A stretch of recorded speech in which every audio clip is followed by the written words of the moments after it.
Olá, boa tarde a todos, querido amigo, querida amiga, telespectador. Estamos aqui mais uma vez reunidos para mais um programa Bíblia em Foco.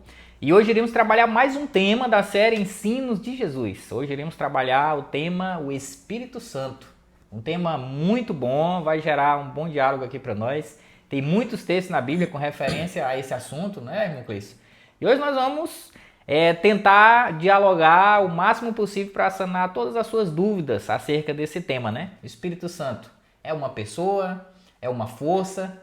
Hoje nós vamos entender, vamos ver o que a Bíblia tem a nos relatar acerca desse tema, né, irmão Cleiton? Com certeza. Boa tarde mais uma vez. E é muito bom ter você aqui conosco, tá? Nosso programa Bíblia em Foco, a série Ensino de Jesus, trabalhando temas maravilhosos. Irmão Dailson, muitos falam a respeito de Deus Pai, de Deus Filho, mas pouco se fala a respeito do Deus Espírito Santo, né? E hoje nós vamos buscar, juntamente com você, esclarecer alguns aspectos bem importantes a respeito desse assunto sobre o Espírito Santo. O que Jesus nos ensina na Bíblia Sagrada a respeito disso. Fica conosco aí, tá? Não se esqueça de se inscrever aí no canal, tá bom?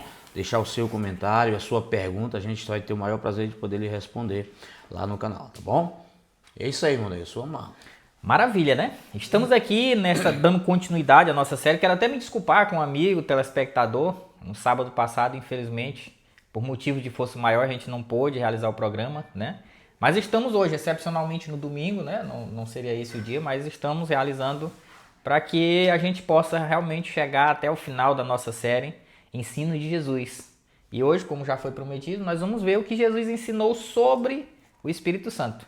E como é de costume, né, a gente nunca começa os nossos programas sem orar, sem pedir a orientação de Deus. Eu quero convidar o irmão Cleiton que faça uma oração pedindo o auxílio do Espírito Santo para que a gente possa realizar o programa de acordo com a vontade dele, né? Exatamente. Nós não só não começamos o programa sem orar, como nós não começamos a estudar a Bíblia sem orar. Toda vez que você for, aliás, fica essa dica aqui, tá? Toda vez que você for estudar as Sagradas Escrituras, busque a orientação do Espírito Santo por meio da oração, tá? Antes de você começar a paginar ali, a vasculhar os textos bíblicos, busque a orientação do Espírito Santo para que você possa ter a real compreensão do texto bíblico, tá bom? Então eu te convido nesse momento a fechar os olhos para que nós possamos falar com Deus em oração.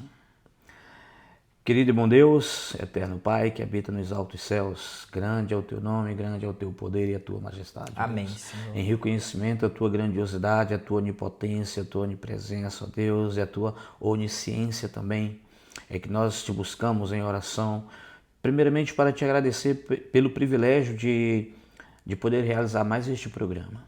Amém. De poder estudar a Bíblia mais uma vez, juntamente com o irmão Dailson e tantas outras pessoas que nos assistem pelo canal IASD Novo São João, aqui no programa Bíblia em Foco. Deus maravilhoso, pedimos a tua sabedoria, a tua orientação para o estudo da Bíblia que será realizado agora. Que o Santo Espírito venha nos guiar a mente para que nós possamos não só entender, mas assim também explicar àqueles que nos assistem. Que assim seja. Choramos no nome de Jesus. Amém, Senhor. Amém. Muito bom, irmão Cleiton. Obrigado pela oração. Que Deus dirija mais esse programa e que possamos falar não de nós mesmos, mas que Deus possa falar através de nós, a você, telespectador, a você, telespectadora, nessa tarde de domingo, né? E nós vamos começar a leitura de hoje, irmão Cleiton, com um texto muito importante, né? É uma promessa que Jesus faz aos discípulos, que se estende também aos nossos dias, né? Essa promessa está lá no livro de João, capítulo 14, os versículos 16 e 17. Jesus faz uma promessa aos discípulos, onde ele promete um consolador. Na verdade, não um, mas outro, né? Outro Aproveita consolador. e pega a tua Bíblia aí para estudar com a gente, tá? Exato. Pega aí a tua Bíblia. Pega a tua Bíblia aí. No livro de João, capítulo 14, nós vamos ler os versos 16 e 17 de João. João o Evangelho, tá? Porque tem o João, as cartas, né? As epístolas lá no finalzinho, perto de Apocalipse. Mas nesse caso aqui é o Evangelho de João, tá bom? Capítulo 14, versos 16 e 17. E lá o texto vai... Antes do texto tem uma pergunta interessante. Diz assim, ó: que promessa Jesus fez aos discípulos, aos seus discípulos. O que nos diz lá no texto, irmão Deus? Olha só, eu sei que você já deve estar com sua Bíblia aberta aí nesse momento, acompanhe comigo a leitura do texto. Versículos 16 e 17 do livro de João, Evangelho, né? Diz o seguinte: E eu rogarei ao Pai, e ele vos dará outro Consolador, a fim de que esteja para sempre convosco, o Espírito da verdade, que o mundo não pode receber, porque não o vê nem o conhece. Vós o conheceis, porque ele habita convosco e estará em vós. Que promessa maravilhosa, né, irmão Cleiton? E é interessante, eu queria até que a gente ressaltasse um pouquinho, você que é um poliglota, vai falar um pouco para nós aqui a respeito desse termo, né, desse vocábulo aqui, outro Consolador. Porque é curioso que aqui as palavras do próprio Cristo, né? Dizendo, olha, eu vou rogar ao Pai e ele vos dará, vos enviará outro Consolador. Por que ele não disse um Consolador? Disse outro, né? Ele já vinha exercendo esse papel de Consolador e ele iria ascender aos céus, né? Após a sua ressurreição. Morreu na cruz, ressuscitou ao terceiro dia, ascendeu aos céus. E para que os seres humanos não ficassem órfãos, ele faz aqui aos discípulos uma promessa muito especial, né? De que iria enviar outro Consolador. E esse termo outro, irmão Cleiton, como que a gente traduz, como que a gente compreende essa expressão outro aí, de acordo com a Bíblia, né? De acordo com os textos originais?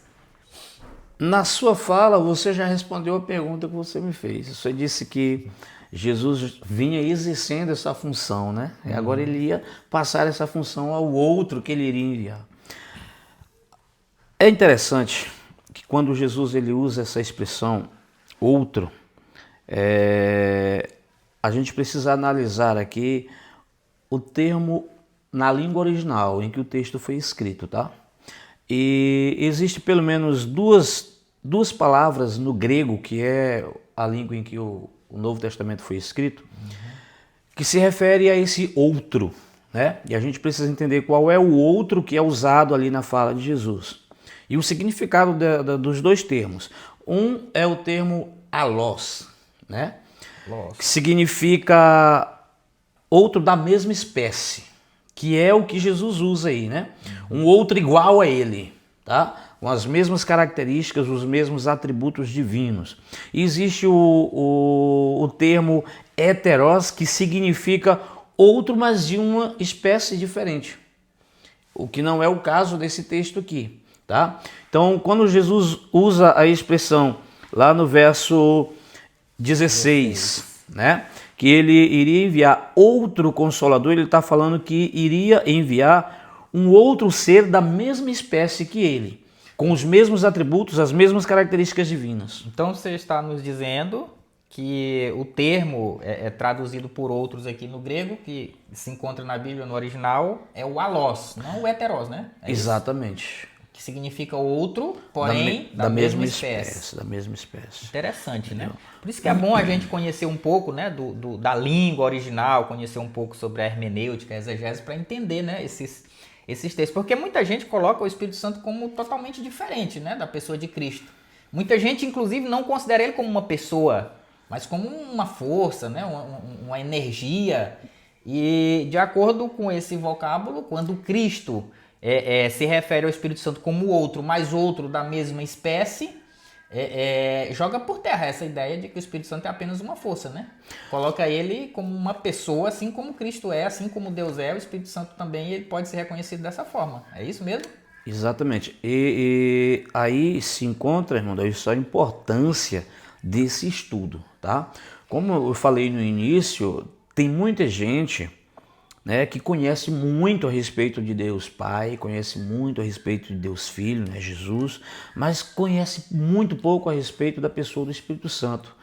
Por isso se faz importante, mas muito importante mesmo, estudarmos a respeito desse assunto.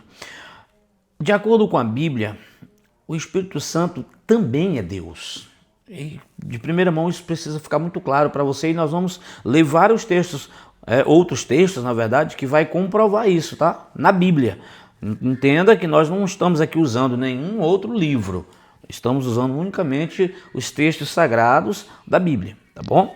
Então, por isso que a gente sempre pede para que você tenha a sua Bíblia em mãos para que nos acompanhe aí na leitura dos textos, tá bom? E caso tenha dúvida, você pode deixar a sua pergunta, a sua dúvida lá lá no chat com a gente, lá no canal, não é isso? Sim, no canal o chat está disponível, está aberto, você pode deixar a sua contribuição, a sua dúvida, e a gente vai estar buscando responder cada uma delas aí. Se não ao vivo, né, quando a gente realizar os programas ao vivo, mas nos programas posteriores a gente vai estar respondendo cada uma delas, viu? O nosso português, a nossa língua portuguesa, eu confesso, não é minha área é da área das exatas. É o homem dos números. Mas a nossa língua portuguesa, eu acho ela um tanto quanto complicada, porque uma única palavra tem vários e vários significados diferentes. E a gente percebe que na língua original, bíblica, tá? É um pouco diferente, né? Existem palavras diferentes, entendeu? Para cada tipo de situação, para cada contexto. É por isso que é bom analisar o contexto do texto em questão, tá? Nós vamos falar a respeito disso em um outro momento, a respeito de contexto, né? Nós demos uma pincelada no primeiro programa dessa série, né? Mas a gente vai voltar a falar mais disso. A palavra outro no nosso português, ela não identifica semelhança ou diferença, simplesmente é outro, não quer saber se é diferente, se é da mesma espécie ou não. Entendeu? Mas nesse caso aqui do grego, né, há duas palavras, entendeu? Com a mesma tradução, porém com significados diferentes. E isso não apenas a esse termo aqui, tá? Mas há muitos outros, como o termo alma, tá? Existem palavras diferentes na mesma língua, tá? Para que a gente possa compreender o texto em questão. Isso é muito importante. A gente vai tratar disso posteriormente, né? Em outro momento nós vamos falar sobre isso. Exatamente. Interessante, né? Bom, Clécio, acho que para não deixar mais nenhuma dúvida em relação a essa questão de comparação outro, né, de mesma espécie, na Bíblia a gente tem uma série de textos aqui que fala acerca dos atributos de Deus. Eu acho que talvez você, telespectador, já tenha ouvido alguém falar: Deus é onipotente, é onipresente, é onisciente. Esses termos eles são bastante conhecidos, né? Acho que a maioria já deve ter ouvido esses termos. E a Bíblia ela traz essa característica quando ela se refere a Deus. E a gente vai ver aqui, a gente vai ler alguns textos que a Bíblia atribui essas mesmas características também ao Espírito Santo, né? Essas características são atribuídas às três pessoas da Trindade, né? E é por isso que nós afirmamos com muita certeza, você pode acreditar nisso, que o Espírito Santo também é Deus. Nós vamos provar isso dentro da Bíblia, tá? No programa de hoje ainda. Então assim como a Bíblia diz que Deus, Pai, Ele é onipresente, onisciente, onipotente, essas características também são atribuídas a Deus Filho, a Jesus. Eterno, né? Eterno, entendeu? Imutável. Essas características são atribuídas a Jesus e também são atribuídas ao Espírito Santo. E agente da criação, né? Eu acho que a gente vai pincelar isso lá aqui. Em Gênesis, aí, a gente vai ver a presença do Espírito Santo lá na criação, né? Eu só queria, antes da gente ir para os atributos propriamente dito, que a gente tentasse explicar um pouquinho, Mandailson, o significado desses três principais atributos aqui: a onipresença, a onisciência e a onipotência de Deus. Dá pra gente falar um pouquinho a respeito disso, não dá? Dá sim, com certeza. Dá pra gente... E acho que o primeiro deles a gente tratar aqui é a onisciência, né? Salmo 139, ele fala acerca da onisciência de Deus. Dos versos 1 até o verso 4 do Salmo 139. Acompanha aí, pega a tua Bíblia, tá bom? Pega a tua Bíblia, né? Olha o que diz aqui. É um dos mais lindos da Bíblia, esse salmo, tá? 139. Salmo de Davi. Muita gente acredita que Davi é o responsável por todos os salmos, mas não, né? Tem muitos autores aqui, muitos escritores. Autores você corrigiu no primeiro programa lá que o autor é Deus, né? Não vou esquecer nunca disso. E interessante é que esse salmo não fala apenas da onisciência, ele fala também da onipotência de Deus. Mas ele enfatiza, claro, muito mais a onisciência de Deus. Olha o que diz os primeiros versos do Salmo 139. Senhor, tu me sondas e me conheces. Sabes quando me assento e quando me levanto. De longe penetras os meus pensamentos. Esquadrinhas o meu andar e o meu deitar e conhece todos os meus caminhos. Ainda a palavra não me chegou à língua e tu, Senhor, já a conheces toda. Olha que coisa interessante. E aqui a gente vê o termo oni, de acordo com a raiz da palavra, a gente vai ver aqui que denota uma espécie, como que eu vou dizer aqui, de domínio total, né? Sobre esse onisciente, aquele que tudo sabe, onipotente, aquele que tudo pode, né? Onipresente, aquele que está em todo lugar. O termo oni, ele traz esse significado, né? De abrangência, de completude, né? E são atributos de Deus. Aqui o que Davi está querendo dizer para nós, no Salmo 139, dos versos 1 ao 4, é que a sabedoria de Deus ela é infinita. Que Deus ele sabe tudo, ele conhece o nosso passado, conhece o nosso presente, inclusive o nosso futuro. Olha o que ele diz aqui no verso 3, né? Esquadrinhas o meu andar e o meu deitar, conhece todos os meus caminhos. E o verso 4, ainda a palavra não me chegou à língua e tu, Senhor, já a conhece toda.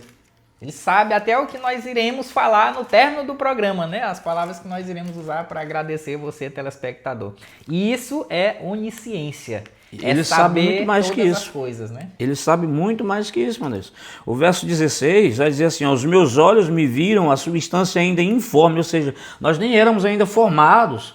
Ele já nos conhecia. Já conhecia todos os nossos dias. Exatamente. Diz que no teu livro foram escritos todos os meus dias, cada um deles escrito e determinado, quando nenhum deles sequer havia ainda. Irmão Cleiton, eu posso fazer um parêntese aqui? Fica à vontade, meu irmão.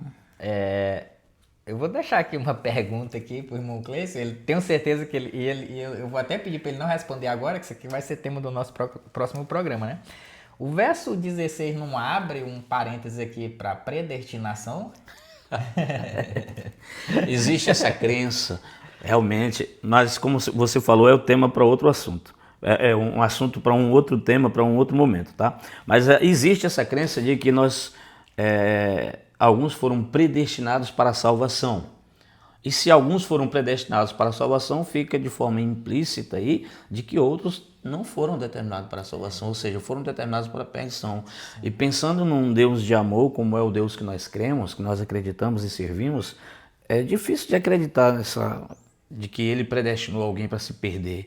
Eu não creio que isso seja algo real que a Bíblia nos ensine. Esse versículo é bastante curioso, né? Mas os textos bíblicos são assim. Todos os meus dias, cada um deles escrito e determinado. Essa palavra determinada, ela fica encucando aqui na minha cabeça. Mas nós não vamos, esse não é o tema do nosso programa, não vamos fugir ao tema. É só acompanhar essa série aqui. Dentro dessa série, são 18 temas. Esse aqui é apenas o nosso quarto tema, né? Nós vamos tratar sobre esse assunto aqui ainda, posteriormente, viu? Com certeza. Nos acompanhe que você vai entender de maneira mais aprofundada acerca desse assunto. Será que existe predestinação? Será que não? A Bíblia, ela vai responder. A gente tiver a coragem de perguntar, a Bíblia vai ter a coragem de responder. Vai sim. Eu só creio que esse determinado aqui não se refere a destino, tá? E sim a quantidades, né? Quantos dias de vida eu terei aqui nessa terra, Deus já sabe ali, fui determinado por Ele. Não como vai ser o meu fim, de salvo ou perdido, eu creio que não se refere a isso. Mas é assunto para outro momento, vamos prosseguir. Segundo termo aqui, onipotente. Né? Onipotência poder, né? Significa que Deus pode tudo, não é isso? Uhum. Pelo menos é o que nos fala Mateus 19, 26. Né? Vai dizer para a gente que para Deus tudo é possível, então quer dizer que Deus pode todas as coisas. Mateus 19, 26. Jesus, fitando neles o olhar, disse-lhes: isto é impossível aos homens, mas para Deus tudo é possível. Tudo é possível. Que interessante, né? Aqui, esse texto de Mateus 19 aqui, para contextualizar, Jesus acabara de ter um diálogo com um jovem rico, né? Aquela história muito curiosa, né? Daquele jovem que, apesar de ser obediente à palavra de Deus, ele se encontra com Jesus e aí ele questiona acerca da salvação, né? O que preciso fazer para ser salvo, né? Ele sentia que faltava algo. E aí Jesus confronta ele em alguns aspectos e aí ele diz: mas tudo isso eu já tenho feito, Senhor. E Jesus diz: então uma coisa só te falta, né? Pega, vende tudo que tu tens. E era um jovem rico, né? Tinha muitas riquezas, tinha muitos bens materiais. Jesus disse: vende o que tem, dá aos pobres e me segue, né? E aí o texto bíblico vai dizer que esse jovem, ele baixou a cabeça e saiu calado sem dizer uma palavra mais. E aí os discípulos eles começam a confrontar Jesus acerca da dificuldade que é de um rico entrar no reino dos céus. E é nesse contexto que Jesus usa aqui o verso 26, né? Quer dizer que a riqueza, então, no que diz respeito à salvação, é um problema, meu Deus? Não, de forma alguma. Não né? é isso que o texto está Tem dizendo? inclusive um texto aqui na Bíblia aqui, se não me engano, é no 1 Timóteo. 1 Timóteo, meu Deus, agora me deu um branco aqui em relação ao texto, a respeito do amor ao dinheiro. Tu sabe, é um texto conhecido, né? Sim. E muita gente diz que o dinheiro é a raiz de todos os males. A Bíblia não diz isso. Ela diz que o amor... O amor ao dinheiro é a raiz de todos os males. E aqui, né? muita gente vê essa dificuldade de um rico herdar o reino dos céus. Não é simplesmente o fato dele ser rico que dificulta a entrada dele no reino dos céus, que dificulta a salvação. Não, é o apego às riquezas. E foi isso que Jesus demonstrou através desse diálogo com o jovem rico. Ele tinha muitas características, a obediência, tinha muitos pontos positivos, mas tinha algo nele que atrapalhava a sua comunhão com Deus, que era o apego aos bens materiais. E isso não é uma característica apenas de rico. Tem muita gente pobre também de bens materiais que ainda assim é apegado com o pouco que tem.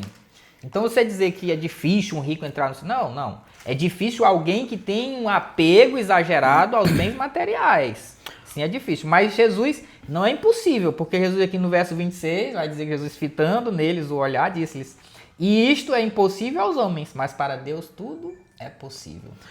Então perceba, o problema não é a riqueza em si, tá? O problema, ele acontece quando essa riqueza, quando esses bens materiais, eles tomam o lugar de Deus na nossa vida. Qualquer coisa, não só a riqueza, mas qualquer coisa, quando ocupa um lugar que deveria ser somente de Deus, ele passa a ser um problema muito sério, tá? Até as distrações, né? As distrações. Tudo que ocupa um lugar de Deus na nossa vida, ele passa a ser um Deus para nós, tá? E concorrente do próprio Deus verdadeiro. Um perigo incrível, né, que a gente tem vivenciado hoje nos nossos dias, são o grande tempo que a gente gasta no nosso dia a dia nas redes sociais, nos jogos eletrônicos, né, nesses vícios com joguinhos, né? Quero até fazer um alerta, se você, telespectador, pratica, fuja disso, né? Tem muitas coisas que não são pecados, mas que acabam se tornando um problema quando, como o irmão Cleiton falou, acaba ocupando um lugar maior do que o que deveria, né? Ocupando o lugar de Deus. Isso acaba tirando, atrapalhando esse relacionamento, né? O tempo que nós poderíamos estar gastando, não, usando com Deus, a gente desperdiça nessas distrações, né? Então, muito cuidado. Fica aí o meu conselho para você, se você gosta desse tipo de distração, evite. Busque dedicar mais tempo ao estudo da palavra, à oração, e eu tenho certeza que a sua recompensa vai ser muito maior. Irmão Dailson, nós estamos apresentando esses textos aqui, falando da onisciência, da onipresença, da onipotência de Deus Pai. Mas vamos mostrar um pouquinho também a respeito de Deus Espírito Santo. Nós falamos da onipotência, da onipresença, da onisciência e da onipotência, mas não falamos da onipresença ainda. No mesmo Salmo 139, no verso 7, ele vai falar dessa onisciência de Deus, tá? Dessa onipresença, aliás. Mas ele também vai falar da onipresença do Espírito. Salmo 139. Isso, no verso 7. Verso 7. Verso 7. Abra sua Bíblia aí, o verso 7 vai dizer: para onde me ausentarei do teu espírito? Para onde fugirei da tua face? Olha o verso 8. Se subo aos céus, lá estás. Se faço a minha cama no mais profundo abismo, lá estás também. Se tomo as alças da alvorada e me detenho nos confins dos mares, ainda lá me haverá de guiar a tua mão e a tua destra me susterá. E aqui Davi está se referindo ao Espírito Santo, né? Olha que interessante, exatamente. Onipresente então, né? Ele fala de Deus e ao mesmo tempo faz uma referência ao Espírito Santo, né? Para onde me ausentarei do teu Espírito. Ele se refere aqui ao Espírito Santo. Então perceba que a onipresença ela é atribuída ao Espírito Santo. Tá? Então nós cremos sim que o Espírito Santo é Deus. Mas tem outros textos, como 1 Coríntios, Madailson, que fala da onisciência do Espírito Santo. Vamos buscar esse texto Paulo também? Fala disso, né? Lá em 1 Coríntios 2, versos 10 e 11. Interessante, Paulo ele fala muito, né, a respeito do Espírito Santo. E tem até um texto aqui, que a gente vai ler mais na frente aqui, quando ele fala na carta dele aos Coríntios, né, a respeito da distribuição dos dons também, ele fala do papel importante do Espírito Santo, né, nessa questão, né? 1 Coríntios, capítulo 2, versos 10 e 11, correto? Correto. Capítulo 2, versos 10 e 11. A primeira carta de Paulo aos Coríntios, tá? No capítulo 2, versículo 10 e 11. Mas Deus nos revelou pelo Espírito, porque o Espírito a todas as coisas perscruta, até mesmo as profundezas de Deus. Porque qual dos homens sabe as coisas do homem, senão o seu próprio Espírito que nele está? Assim também as coisas de Deus, ninguém as conhece senão o Espírito de Deus. Interessante, né? Há alguém que de repente, irmão, isso pode questionar o fato da Bíblia nesse verso usar a expressão não o Espírito Santo, mas a expressão Espírito de Deus. É interessante a gente perceber que na Trindade, apesar de nós termos três pessoas coexistentes, tá? Pai, Filho e Espírito Santo, mas nós não temos três deuses. Tá? É um único Deus em três pessoas. É um único Deus. É como a água. Ela pode se apresentar de três maneiras. Você provavelmente estudou isso na escola, né? Ela pode se apresentar em três estados físicos diferentes, mas ela não deixa de ser água. O vapor, né? O gelo e a água, como você pode observar aqui. Então, é água, tá? Mas em estados diferentes. Então, nós temos um único Deus, tá? Porém, nós vamos vê-lo, né, sendo representado em três pessoas que são distintas, então, mas com as mesmas características, os mesmos atributos. Eu sei que alguns desses aspectos é difícil para você, assim como é difícil para a gente também entender. Nem tudo aqui a gente vai ter resposta, tá? Tem coisas que a Bíblia não vai nos responder aqui, você pode ter certeza disso. Mas um dia lá no céu nós teremos a oportunidade de poder tirar todas as nossas dúvidas. Tem coisas que a Bíblia não nos revela. Deuteronômio capítulo 29, versículo 29, se eu não me engano, lá vai dizer que as coisas que estão encobertas, elas são para Deus. Para nós, aquelas que não estão encobertas. Então, estão reveladas, né? As coisas reveladas. Então, assim, tem coisas que a Bíblia não vai nos dar resposta aqui. Tá? A gente é muito imediatista, a gente quer as coisas aqui e agora. Se não for agora, do jeito que a gente quer, a gente não aceita. Não, mas Deus não trabalha dessa forma, tá bom? É interessante a gente deixar isso claro. E lá em Romanos 15, 19, Paulo traz o Espírito Santo com atributo de onipotente, né? A gente viu aqui, em 1 Coríntios 2, 10 aqui, ele é onisciente, ele perscruta as coisas de Deus. Então essa ideia de que o Espírito Santo não tem consciência, não é uma pessoa, ela não existe na Bíblia, né? Fica claro que através desses textos o Espírito Santo ele tem poder, o Espírito Santo ele tem vontade, ele tem força, tem consciência. A gente vai ver outros textos já que vai falar a respeito das coisas que o Espírito Santo faz, que são atributos de um ser pessoal e não de um ser impessoal. A gente vai ver isso já, tá? Romanos 15, 19. Ela vai dizer pra gente: força de sinais e prodígios, pelo poder do Espírito Santo, de maneira que desde Jerusalém e circunvizinhanças até o Ilírico tenho divulgado o Evangelho de Cristo. Né? Pelo poder do Espírito Santo. Tem poder também, né? Onipotente. Ele é onipotente, tá? A onisciência, a onipresença a gente viu lá no Salmo 139, versículo 7, tá? O livro de Mateus também vai nos dizer que o Espírito Santo ele pode ser blasfemado.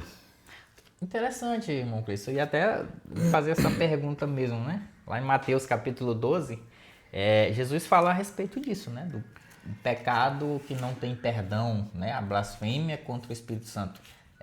Dá pra gente comentar um pouquinho disso aí, tentar entender que pecado é esse, imperdoável?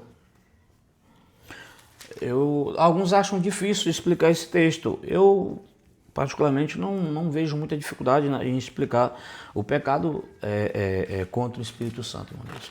Pelo menos a minha visão, pelo menos na minha cabeça, é muito clara em relação a essa questão. Porque veja só, a Bíblia diz, quando Jesus prometeu o Consolador, texto que nós lemos lá no início, no Evangelho de João, né? No capítulo 14, versos 16, 17 em diante. Lá, Jesus ele vai falar a respeito desse Consolador, e ele deixa algo ali que é muito importante para a gente. Ele vai dizer que esse Espírito Santo, quando viesse, ele iria convencer o mundo do pecado, da justiça e do juízo. Três coisas: pecado, justiça e juízo. Isso deixa claro para mim, principalmente quando ele fala que ele iria nos convencer do pecado. É o Espírito Santo que nos leva ao arrependimento. Então, quando a Bíblia diz que existe um pecado que Deus não pode perdoar, na verdade não é que Deus não possa, porque a gente já viu aqui que ele pode tudo. De tudo, é onipotente. Todas as coisas são possíveis a Deus. Se a gente entender dessa forma, cria ser até um paradoxo, né? Como é que ele é onipotente e tem coisas que ele não pode fazer. A questão não é que ele não pode fazer, tá? A questão é que ele não faz aquilo que, em relação à nossa salvação, nós não permitimos que ele faça. Ele só age quando nós damos permissão a ele para atuar na nossa vida. Então, se é o Espírito Santo que nos convence do pecado, é ele que nos leva ao arrependimento, mas eu não reconheço que sou pecador, eu não reconheço que preciso me arrepender de alguma coisa, que eu necessito de perdão, então é lógico que eu não vou ter perdão. Se eu reconheço, irmão Daílson, aliás, se eu não reconheço, eu tenho uma rixa com você, mas eu não reconheço que o errado sou eu, você acha que eu vou lhe pedir perdão? Com certeza não. Porque a partir do momento em que eu acho que o errado não sou eu, então na minha cabeça o errado é você. É você quem tem que vir a me pedir perdão e não eu. Muitas vezes, até reconhecendo o nosso erro, a gente tem dificuldade. A gente tem dificuldade de admitir. Uma coisa é reconhecer, outra é admitir, tá? Então assim, depois, no outro momento também nós vamos nos aprofundar nessa questão. Mas é bom a gente deixar claro para você que quando o texto diz que esse pecado é imperdoável, não é que Deus não possa perdoar. Tá? A questão é que ele não vai perdoar porque a pessoa que está nessa condição, ele não reconhece que precisa de perdão. Ele não assume que ele precisa de perdão. Entendeu? E Deus, ele age de forma muito educada. A Bíblia diz lá em Apocalipse que ele está à porta batendo, querendo entrar. Mas ele só vai entrar se a gente abrir a porta. Ele diz, se abrir a porta eu entrarei e cearei contigo. Mas se nós não abrirmos a porta, ele não vai invadir. Ele não vai pular a janela. O diabo faz isso, tá? O diabo faz isso. Ele arromba a porta, ele entra de qualquer jeito. Se você der uma brechinha qualquer, ele invade mesmo. Mas Deus não faz. Deus é educado, querido. Ele só faz quando nós permitimos que ele faça. Então que isso fique claro para você. Então nós falamos aqui, até o momento, sobre Deus Pai, tá? Sobre o Deus Filho, né? E principalmente sobre o Deus Espírito Santo, né? Mas, irmão Daílson, quando que Jesus cumpriu a promessa? Aquela promessa que a gente leu lá no início, de que ele iria enviar um outro Consolador. Quando foi que ele cumpriu essa promessa, né? De enviar o Espírito Santo? Em que momento isso se cumpre na Bíblia? Lá em João, no capítulo 7, verso 39, a gente vai ver cumprimento. João 20 também, 20, 22. Esses textos aqui, eles vão... E Atos 2, né? Lá no Pentecostes, né? Na festa do Pentecostes. A gente vai ver o cumprimento dessa promessa, né? A descida do Espírito Santo, né? Eu quero abrir um parênteses aqui enquanto você procura esses textos. Quer dizer que antes desse momento não havia atuação do Espírito Santo na vida das pessoas? Por exemplo, no Antigo Testamento não havia atuação do Espírito Santo com Deus. Como é que a gente entende isso aqui? Com certeza havia. Você acabou de nos dizer lá em João a respeito do papel do Espírito Santo, né? Convencer o mundo do pecado, da justiça e do juízo. E havia arrependimento, havia perdão também no Antigo Testamento, e nada disso se faz senão por meio do Espírito Santo, né? Então é óbvio que a atuação do Espírito Santo, ela sempre foi, ela sempre existiu no meio humano, lá no Antigo Testamento, no Novo Testamento. Agora, o que acontece aqui no Novo Testamento, nesses textos? Nós vamos ler os textos aqui, e eu vou explicar de que maneira essa promessa se cumpre. Não é que o Espírito Santo ele não cumpria o seu papel, ele cumpria. Mas a gente vai ver que a partir desse momento aqui é como se fosse uma nova fase, nesse papel do Espírito Santo, né?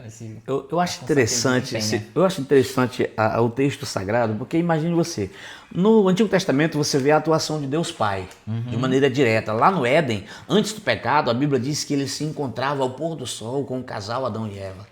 Diz que até no dia em que eles pecaram, diz que pela viração do dia, Deus foi visitá-lo mais uma vez. Eles já haviam pecado e por perceberem que estavam nus, se esconderam, porque tiveram medo, né? Diz o texto bíblico. Então veja só, era Deus presente ali com as pessoas.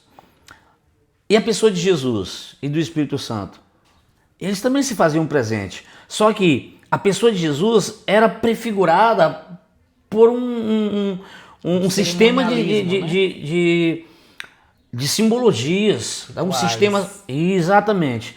E a pessoa do Espírito Santo era atuando como ele atua ainda hoje nos nossos dias. Quando chegamos no Novo Testamento, Jesus vem, né, ele se encarna, né, ele nasce ali de Virgem Maria, entendeu? E ele agora passa a atuar de forma visível. Ele se faz homem, se faz humano para que ele possa atuar no meio do seu povo. Quando ele retorna, após a sua ressurreição, que ele retorna aos céus, aí ele agora envia esse outro Consolador. Agora você vê o Espírito Santo atuando. É interessante a gente perceber essa atuação das três pessoas da Trindade aqui, ó, Pai, Filho e Espírito Santo ao longo da história e ao mesmo tempo trabalhando simultaneamente. A partir lá dos primeiros versos da Bíblia, lá na Semana da Criação, você vê a atuação do Espírito Santo lá no ato criador de Deus. Então, assim, eles se apresentam. O homem, a nossa imagem e semelhança. Né? Exato. Façamos, o verbo fazer aí no plural. Mas lá também diz que, quando ele fala da face do abismo, né?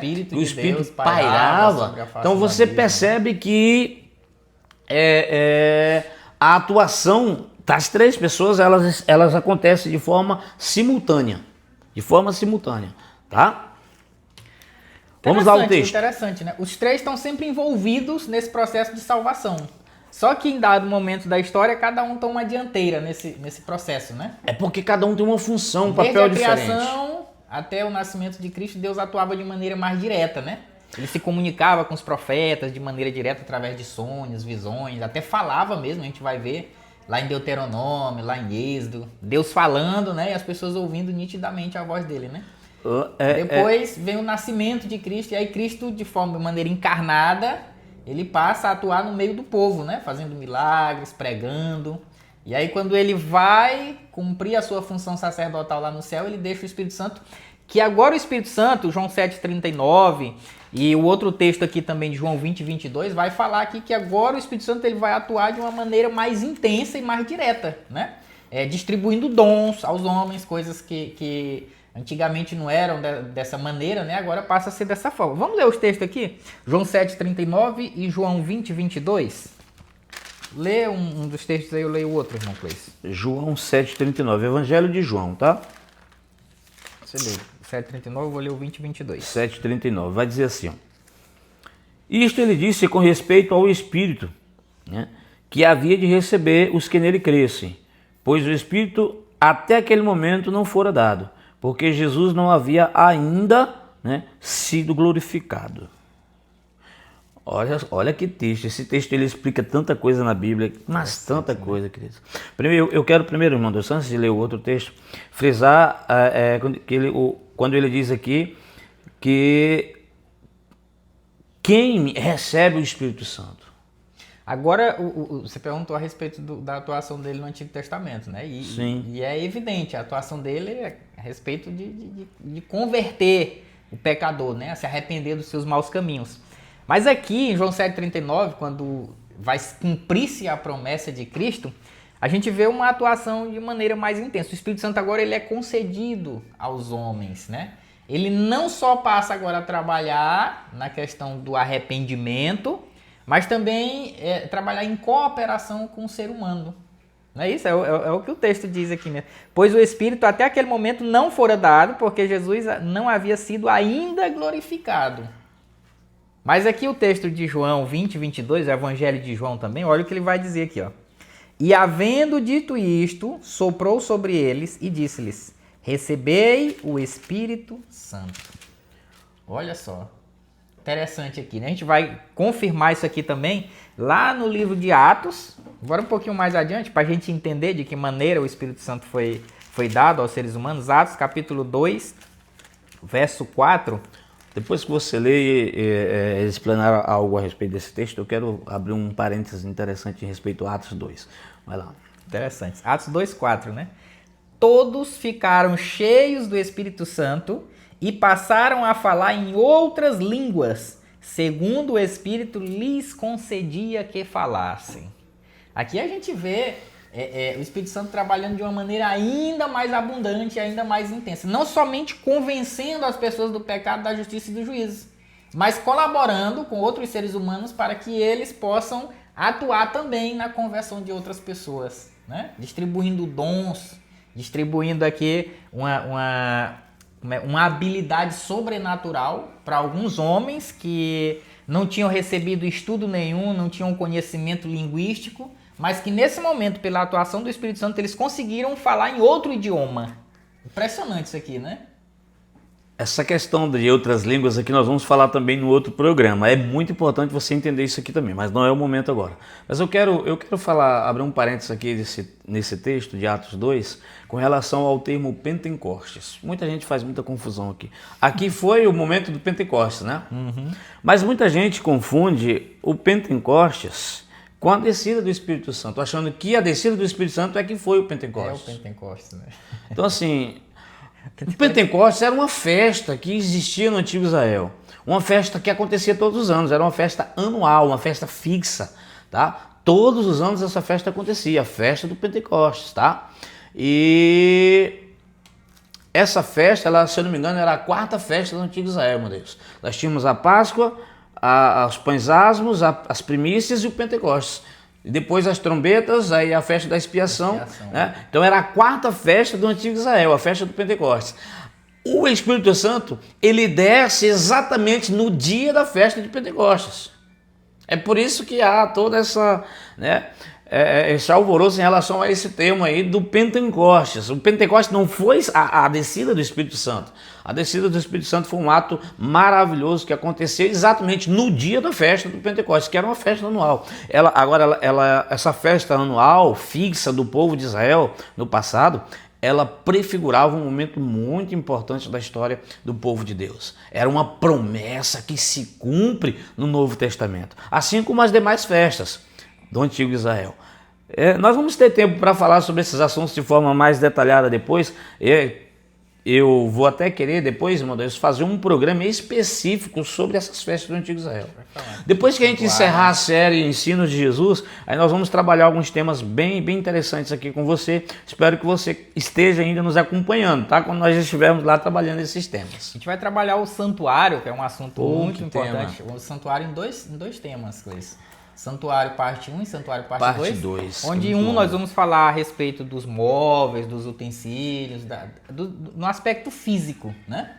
E no outro nós vamos falar a respeito das festas, do cerimonialismo, né? No aspecto não físico, né? Para que a gente consiga entender o significado de cada uma dessas festas. Inclusive, não foi coincidência a descida do Espírito Santo se dar no dia do Pentecostes, né?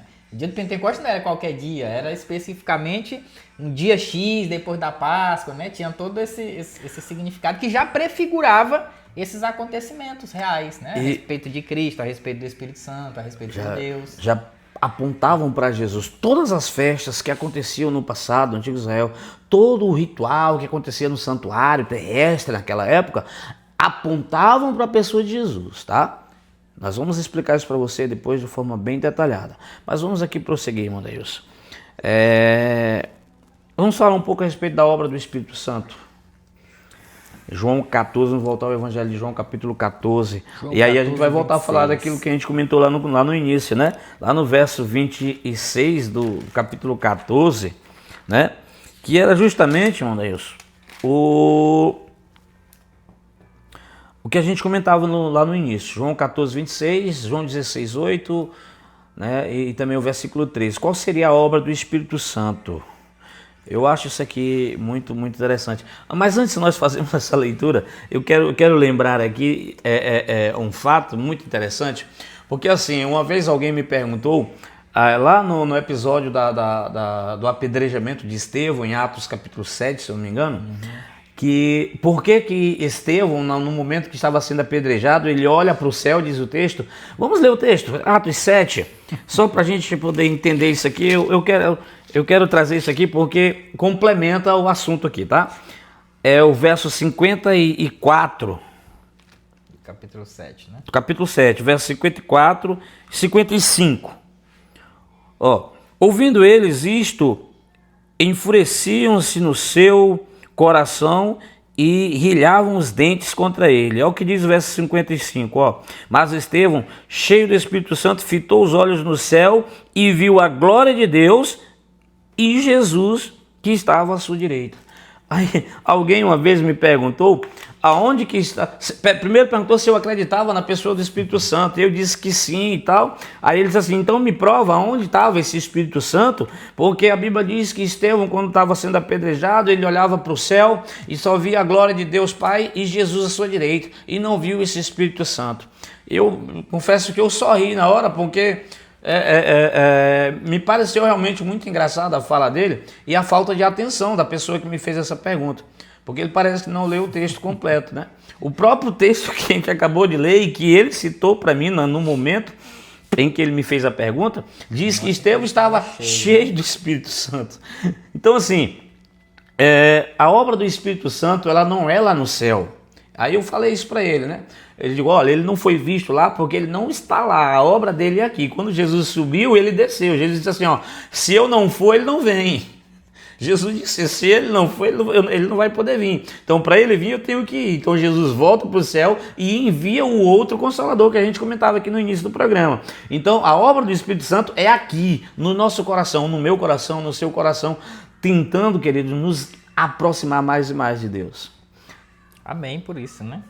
É o que diz aqui o texto de João 14, 26, né? Mas o Consolador, o Espírito Santo, a quem o Pai enviará em meu nome, esse vos ensinará todas as coisas e vos fará lembrar de tudo quanto vos tenho dito, né?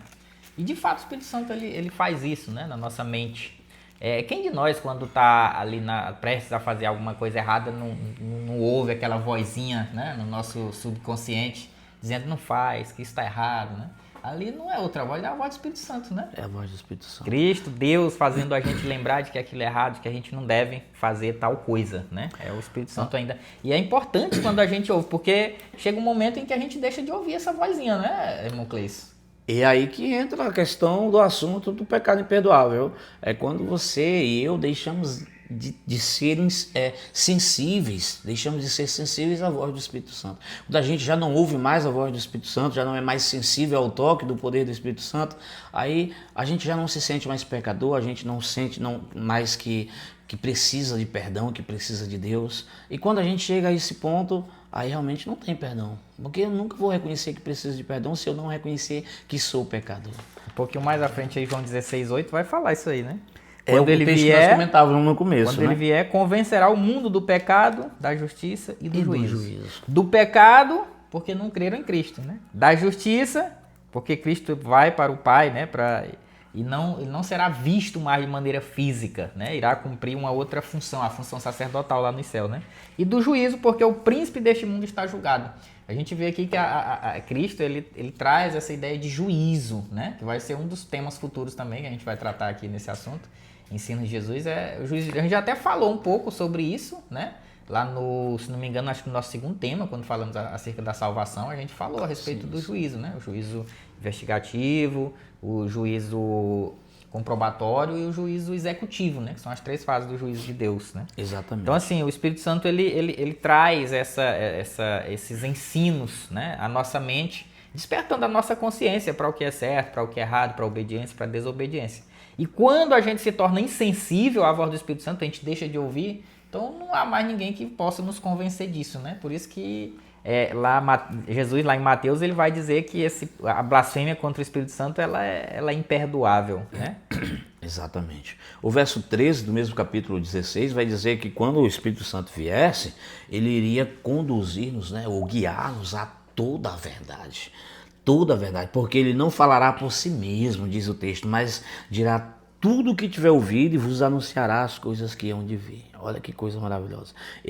Uma das funções, uma das obras do Espírito Santo é guiar você e a mim a toda a verdade. De que verdade o texto está falando aqui? As verdades que estão sendo ensinadas aqui por meio desse programa, né? Todos os sábados, né? Hoje, excepcionalmente hoje no domingo, né? Mas o programa é aos sábados. A verdade da palavra de Deus, a verdade dos ensinos de Jesus. Essa é a verdade que o Espírito Santo tem nos conduzido, tem tentado nos convencer, né? E é importante que eu e você demos ouvidos, né, à voz do Espírito Santo, que não nos tornemos insensíveis a ela, pois do contrário estaremos pecando, estaremos blasfemando contra o Espírito Santo, né? Exatamente. Então perceba que uma das funções do Espírito Santo é nos guiar a toda a verdade. Você se lembra de um texto que nós lemos também lá no início do programa, nos nossos primeiros estudos, que é João 5,39, que Jesus diz assim, ó, que nós devemos nos santificar. Não, 17, né? João 17. Verdade, a tua palavra é a verdade, que a tua palavra é a verdade. Santifica-os na verdade, pois a tua palavra é a verdade. É o capítulo 17, verso 17, tá? Então, inclusive nós estamos já bem pertinho dele aqui, né? 5,39 nos recomenda examinar as escrituras. Porque né? encontramos nela a vida eterna, exatamente. É João 17, diz assim, santifica-os na verdade, a tua palavra é a verdade. Então, o Espírito Santo irá nos guiar a Bíblia Sagrada, a palavra de Deus. É nela que nós vamos encontrar a verdade. Né? Antes de estudar a Bíblia, né? Exatamente. Buscando o auxílio, a orientação do Espírito Santo. Estamos chegando mais ao final de um programa, né? Mas eu queria que a gente finalizasse com mais um texto que eu acho assim que é o texto que mais coloca o Espírito Santo em pé de igualdade, né? Com Deus Pai e Deus Filho, né? A gente vê, como a gente comentou lá no princípio, na criação, a gente vê o Espírito de Deus pairando sobre as águas. Quando Deus vai fazer o homem, façamos o homem a nossa imagem e semelhança, incluindo o Espírito Santo como uma pessoa. Mas o texto de Mateus, capítulo 28, que eu quero que você abra a sua Bíblia nesse momento. Mateus, capítulo 28, verso 19. Nós vamos ler o 18, 19 e o 20. Mas nós vamos até um pouquinho aqui no verso 19 para a gente encerrar o programa de hoje. Né? A pessoa do Espírito Santo sendo colocada aqui em pé de igualdade, né? Com o próprio Deus. Mateus 28, a grande comissão, né? Olha só. Jesus, aproximando-se, falou-lhes dizendo, olha, toda a autoridade me foi dada no céu e na terra. Ide, portanto, fazei discípulos de todas as nações, batizando-os em nome do Pai, do Filho e do Espírito Santo, ensinando-os a guardar todas as coisas que vos tenho ordenado. E eis que estou convosco todos os dias até a consumação dos séculos. Olha só. Perfeito. Batismo é feito somente em nome do Pai e do Filho? Não. Não, né? Também no nome do Espírito Santo. Isso mostra, sem sombra de dúvida, que o Espírito Santo é uma pessoa, assim como Jesus é, assim como Deus é. Não é apenas uma força sobrenatural, não é uma energia que não tem vontade própria, que não tem controle. Pelo contrário. A gente leu aqui, mostramos dentro da Bíblia aqui que o Espírito Santo é onipotente, é onisciente, é onipresente, que ele pode ser blasfemado, né? Pode ser contrariado. Ele pode muitas outras coisas, tá? Por exemplo, João 14:26 diz que ele pode ensinar. Né? Ela diz que o Consolador viria para nos ensinar todas as coisas. A gente leu esse texto agora há pouco, que lá em Atos 13 vai dizer que ele fala, né? Diz que lá em Romanos 8, diz que ele intercede por nós, né? Diz que ele pode ser entristecido, diz Efésios capítulo 4, né? Diz que ele pode ser entristecido. Então assim, isso são atributos, queridos, de um ser pessoal. E olha, ele não é só uma pessoa, ele é uma pessoa divina, tá bom? Com certeza, isso não deixa dúvida, né? Todos os textos que foram lidos aqui, especialmente esses aí de João 14:26, Efésios 4:30, né? Romanos 8:26, mostra que, sem sombra de dúvida, o Espírito Santo é uma pessoa, né? Uma pessoa divina, como você falou, né? Então é isso, meus queridos. Foi um enorme prazer estar com vocês aqui nesta tarde de domingo, falando sobre esse tema muito interessante, né? Que é o Espírito Santo, uma das pessoas da Trindade, né? Um Deus Espírito Santo. E esperamos que tenhamos tirado algumas dúvidas que porventura houvesse na cabeça de alguns, né, acerca desse tema especial. E para a gente finalizar, eu gostaria, não sei se o irmão Cleis tem mais alguma coisa a falar.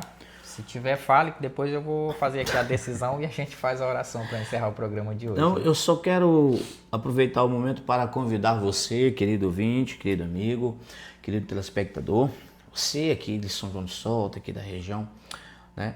Dizer a você que a Igreja Adventista de Novo São João, do bairro Novo São João, começa hoje uma semana de oração, semana de consagração e de reavivamento. Quero deixar aqui o convite para você. Hoje à noite, a partir das 19h30, aqui na Igreja Adventista do bairro Novo São João, no final da rua Santa Luzia, por trás do bar do Giovanni, né? Então, se você sentiu o desejo de participar conosco desse momento especial de consagração, sinta-se convidado, tá? Hoje, a partir das 19h30, tá bom? Muito bom, estarei lá, viu, com isso.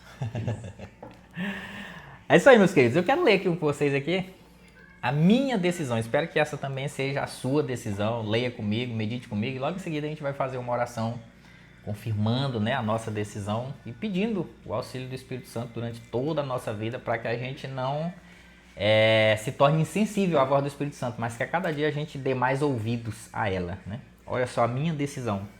Creio no Deus Espírito Santo como meu consolador, como meu amigo e ajudador. E buscarei receber seu batismo diário. E buscarei também ajudar outros a conhecer mais de Jesus por meio do Espírito Santo. Se é essa também a sua decisão, eu convido você nesse momento a fechar os seus olhos. E vamos orar a Deus agradecendo pelo estudo de hoje. E em especial pela atuação do Espírito Santo na minha e na sua vida. Ore comigo. Querido Pai Celestial, nesse momento, ó Deus, com o coração cheio de alegria, por mais um estudo realizado, ó Deus, da Tua Palavra, por meio da atuação do Espírito Santo. Agradecemos ao Senhor, na pessoa de Jesus, que deu a sua vida, que sacrificou a sua própria vida para salvar a mim e a cada um dos nossos amigos telespectadores que nos acompanham neste programa, Pai. Obrigado por esse sacrifício especial, mas também obrigado, ó Deus, pela atuação do Espírito Santo em nossas vidas, nos convencendo do pecado, da justiça e do juízo, e ajudando-nos diariamente a tomar decisões acertadas, decisões que venham de acordo com a vontade do Senhor para as nossas vidas, Pai. Amém. Que o Senhor abençoe esse programa, que o Senhor abençoe cada um dos nossos amigos telespectadores que dedicaram um pouco de tempo para ouvir a Tua Palavra por meio deste programa. Que essa palavra, ó Deus, possa de fato alcançar seus corações e proporcionar mudanças na vida de muitas pessoas, em especial de nós que estamos aqui na direção desse programa, Pai. Obrigado por essa oportunidade de falarmos da Tua Palavra. Obrigado por nos permitir ser cooperadores com a pregação do Teu Evangelho, Senhor.